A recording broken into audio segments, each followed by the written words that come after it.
When we're painting a wall, the first thing that we would like to do is make sure that we cover all surfaces we don't want to get paint on. So typically we will use a plastic drop sheet first and then cover over the top of that with a cloth drop sheet. This will ensure no bleeding or any spills and things like that will get onto carpets or tiles of surface we don't want to get paint on.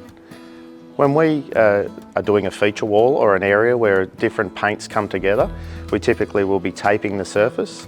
When we do remove tape, ensure that we always remove our tape up and towards the surface, and that avoids the actual paint tearing and taking any paint with it. After this, we inspect our walls and see if there's any repairs, damages or imperfections.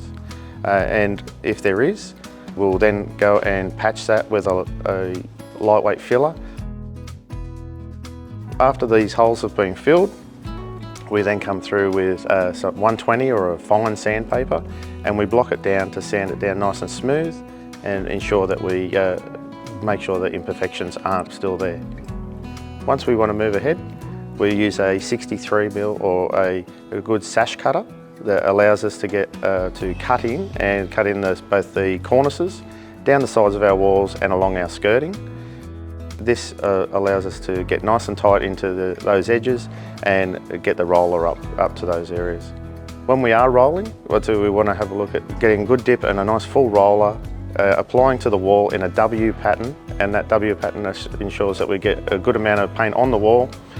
And then once we've moved for about 1 metre along, we then come through and lay off. And we'll lay off from top to bottom and overlapping our roller by half to ensure we've got good consistent coverage over the wall.